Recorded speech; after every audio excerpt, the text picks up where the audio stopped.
নমস্কাৰ সুপ্ৰভাত স্বাগতম জনাইছো বাতৰি শিৰোনাম অনুষ্ঠানটোলৈ আৰু পাঠ কৰিবলৈ লৈছো গুৱাহাটীৰ পৰা প্ৰকাশিত দৈনিক বাতৰি কাকত কেইখনমানৰ প্ৰথম পৃষ্ঠাত প্ৰকাশ পোৱা শিৰোনামসমূহ আৰু প্ৰথমে মই হাতত তুলি লৈছো দৈনিক অসম কাকতখন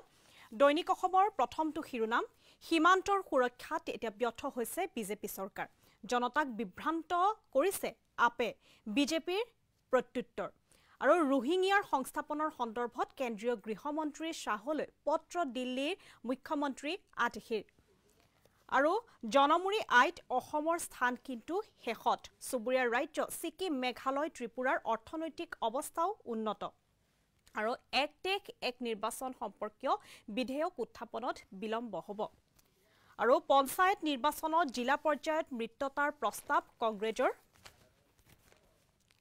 আৰু প্ৰাৰ্থিত্বক লৈ কোনো নেতাই সুপাৰিশ কৰিলে হৰা টিকাৰো দায়িত্ব ল'ব লাগিব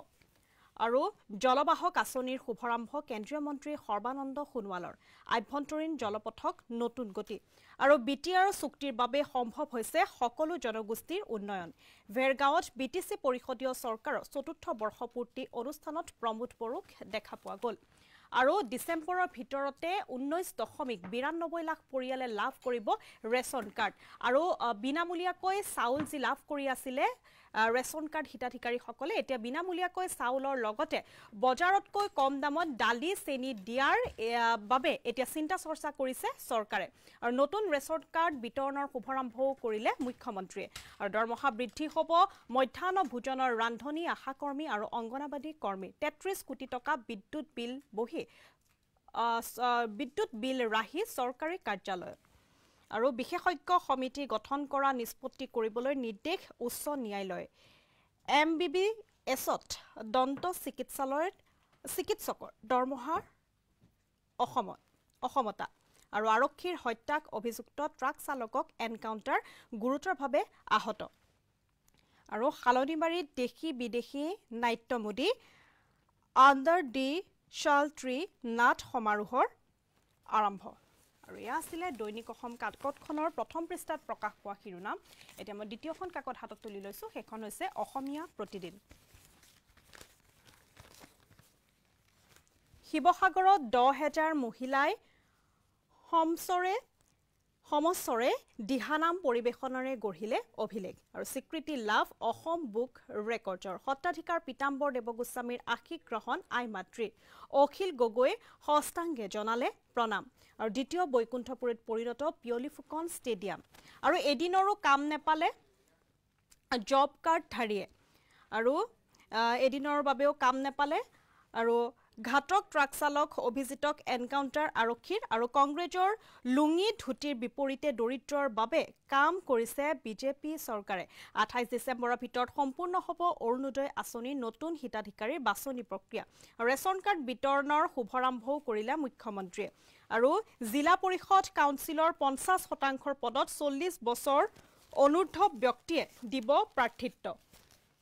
আৰু জিতেন্দ্ৰ সিঙৰ উপস্থিতিত পঞ্চায়ত নিৰ্বাচনক লৈ কংগ্ৰেছৰ সিদ্ধান্ত আৰু জিলা সমিতিয়ে বিজেপি বিৰোধী স্থানীয় দলৰে কৰিব মৃত্যতা প্ৰণতি ৰকিবুল ৰিপুনক লৈ পঞ্চায়ত নিৰ্বাচন নিৰীক্ষণ সমিতি গঠন আৰু পুৰণি পেন্সন প্ৰৱৰ্তনৰ দাবীত আন্দোলন ঘোষণা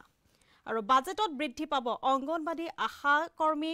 সহায়িকাসকলৰ দৰমহা আৰু এই কথা ঘোষণা কৰিছে মুখ্যমন্ত্ৰী ডক্টৰ হিমন্ত বিশ্ব শৰ্মাই আৰু এতিয়া শেষৰখন কাকত হাতত তুলি লৈছো সেইখন হৈছে আমাৰ অসম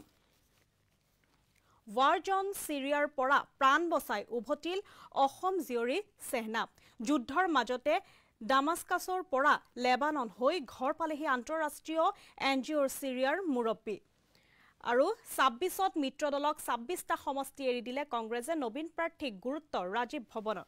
আৰু 7 লাখ নতুন হিতাধিকাৰীক ৰেশন কাৰ্ড প্ৰদান ৰেশন কাৰ্ড থকা পৰিয়ালে চৰকাৰী হাস্পতালত 5 লাখ টকা পৰ্যন্ত বিনামূলীয়া চিকিৎসাৰো সুবিধা পাব আৰু বিনামূলীয়া ৰন্ধন গেছো লাভ কৰিব এতিয়া অন্যটি শিৰোনামলৈ আহিছো পূৰ্বৰ মুখ্যমন্ত্ৰীসকলৰ দিনত টকা লৈ দিছিলে চৰকাৰী চাকৰি আৰু এই কথা ঘোষণা কৰিছে এতিয়া হিমন্ত বিশ্ব শৰ্মা এই কথা তেওঁ মন্তব্য কৰিছে যে পূৰ্বৰ মন্ত্ৰীসকলৰ দিনত টকা লৈহে চৰকাৰী চাকৰি পাইছিল আৰু এতিয়া অংগনবাদী আশাকৰ্মীসকলৰ দৰমহা বৃদ্ধি হোৱাৰ ইংগিত প্ৰকাশ পোৱা গৈছে চৰকাৰৰ পৰা আৰু আৰক্ষীৰ উজ্জ্বলক খুন্দিয়াই নিহত কৰা ট্ৰাক চালকক গুলীবদ্ধ আৰু কিম্বদন্তি সংগীতজ্ঞ তবলাবাদক জাকিৰ হুছেইনৰ মৃত্যু আৰু এতিয়া প্ৰাৰ্থনাৰ আহ্বান আৰু 26ত মিত্ৰদলক 26টা সমষ্টি এৰি দিলে কংগ্ৰেছে আৰু নাগপুৰৰ পৰা হৃদপিণ্ড আনি দিল্লীত ৰোগীক সংৰোপিত কৰিলে অসমৰ চিকিৎসকে আৰু মণিপুৰত পুনৰ হিংসা বিহাৰৰ 2 শ্ৰমিকক ৰাজপথতে গুলিয়াই হত্যা আৰু নলা নৰ্দমা দখল কৰা ডাঙৰ মানুহক মন্ত্ৰী জয়ন্ত মল্লৰ হুমুকি আৰু মেঘালয়লৈ আহি গো মাংস খোৱাৰ আহ্বান মন্ত্ৰী আৰু শিৱসাগৰত 10,101 আয়ে দিহা নামেৰে গঢ়িলে অভিলেখ আৰু 3 দশকৰ পাছত পাঠশালাত সাহিত্য সভাৰ অধিৱেশন লাইখুটা স্থাপন আৰু আলফা প্ৰতিষ্ঠাপক উপসভাপতি সুৰেন দিহিঙীয়াৰ মৃত্যু আৰু ইয়াই আছিল 3খনকৈ বাতৰি কাকতৰ প্ৰথম পৃষ্ঠাত প্ৰকাশ পোৱা শিৰোনাম আৰু এনেদৰে চাই থাকিব বাতৰি শিৰোনাম অনুষ্ঠানটো আৰু চাই থাকিব ঈশান নিউজ ধন্যবাদ